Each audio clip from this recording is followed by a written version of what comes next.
Hi, my name is Caroline Hershey. I'm the owner and originator of Hershey Fiber Arts on Etsy. I make these handy dandy flax spindles. You might have seen them. And I'm making this video to show one how to use this flax spindle using strick flax. As you can see here, I have it on the Distaff, which is basically just a stick from my backyard. I stripped it of wood, polished it a little bit. I attached, you can't see it here, but I attached a bead near the top.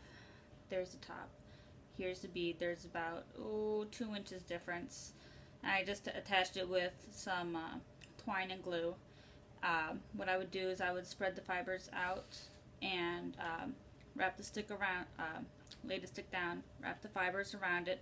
When I was all done, I would attach a ribbon at the top with a cow hitch knot and just wrap it around and tie it, I think that's about midway down.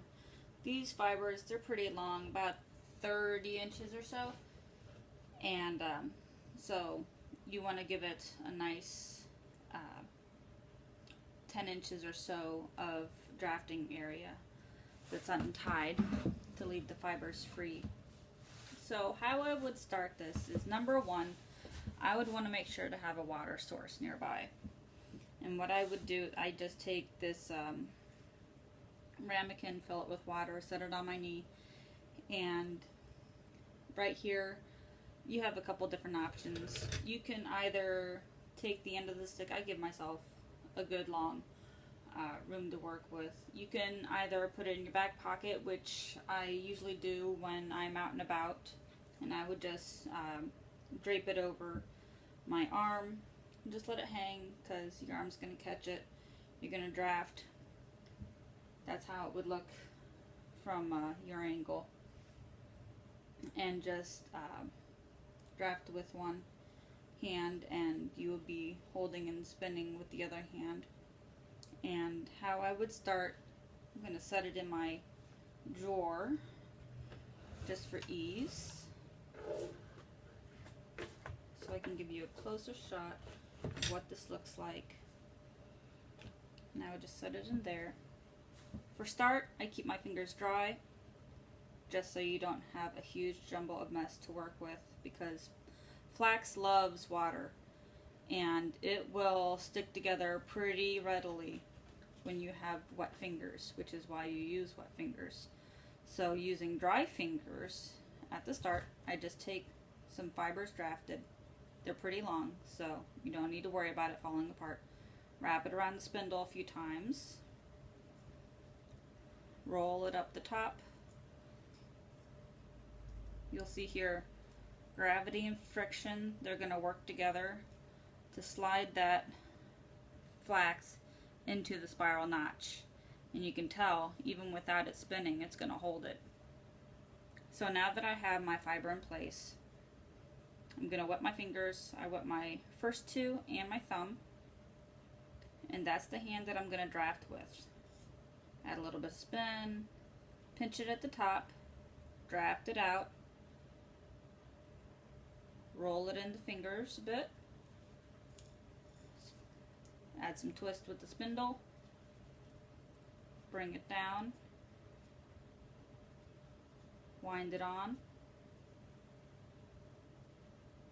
and I'll repeat the same process over again.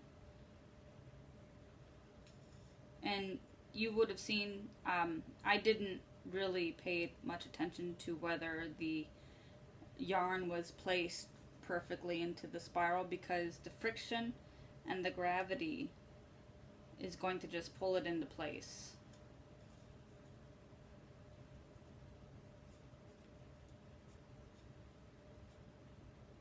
So you just pull, draft a little bit, twist, roll it between your fingers, add a little twist. I've drafted a little bit too much, so I'm going to pull it out.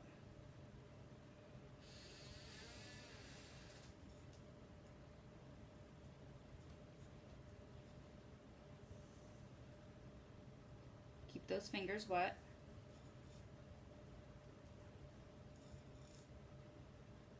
And I draft a little too much, but that's okay. Doesn't need to be perfect.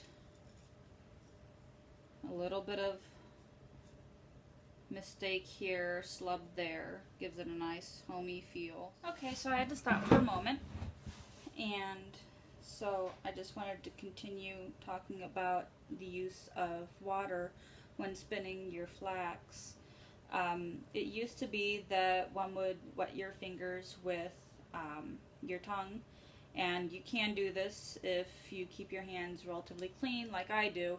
I'm used to washing my hands several times a day for my work, so I'm not usually worried about what's on them because I know I've washed it in the last hour.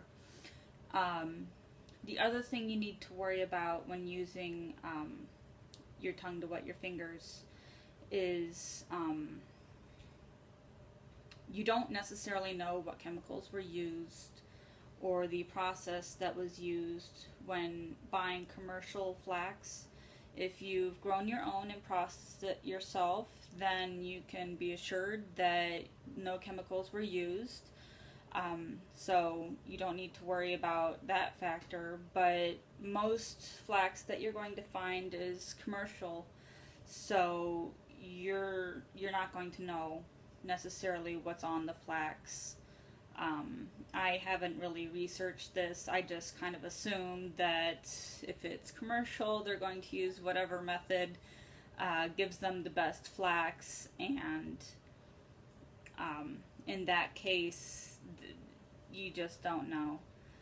Not unless you personally talk to the company that is supplying the flax.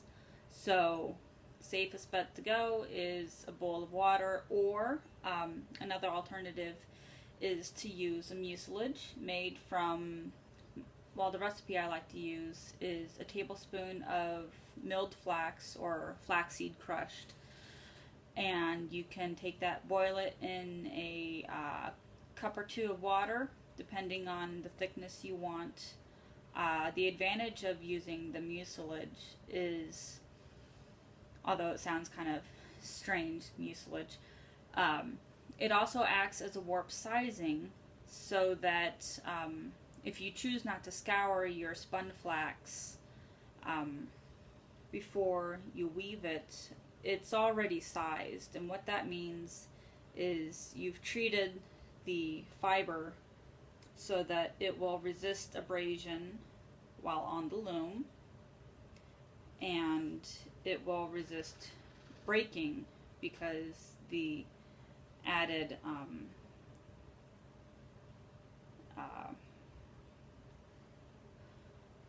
slickness, or that property that the gumminess, that's what it is. The added gumminess from the flaxseed will help strengthen it. And so what you just saw me do was you saw me add a break to the fiber. And what you can do, since flax loves moisture so much, it does wick it out of the air. If you are spinning in a moist environment, your flax will feel different than if you are spinning in a dry environment. What I do is I wet the end, not all the way, but a good few inches, and I just lay it over the strick of flax, and it's just let it twist a little bit, and it's gonna pull the fibers by itself. You don't need to be too concerned that it's not gonna work. Fiber like this, bast fibers, they really will love to stick together, especially when they're moist. So you want to concentrate on pulling just a few fibers, because if you let the moisture get too far into the strick on the distaff, it's going to pull too much, and you'll end up with a really thick yarn, which is not a bad thing, depending on what you want to use it for. Rugs, you want to use a nice thick warp, so that would make a lovely rug warp, a nice thick flax yarn. but for my uses, I like to use them for hand towels and such, so I like a finer thread. So you just draft a little bit. You can hardly tell on the video how much I'm drafting because it's such a fine fiber.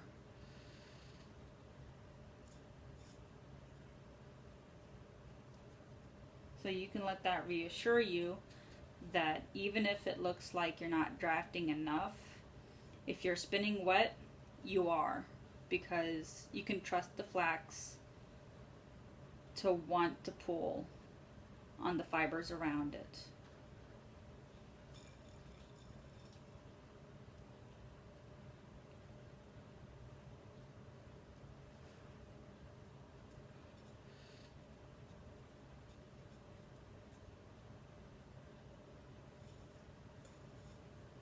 And you can see there, it looked like I was about to drop the spindle, but what happened was the friction and the gravity, the fact that there was already some twist, it caught by itself. I dropped it there, but you get the point. So I hope that you've found something to take away from this video. I hope you found it helpful, and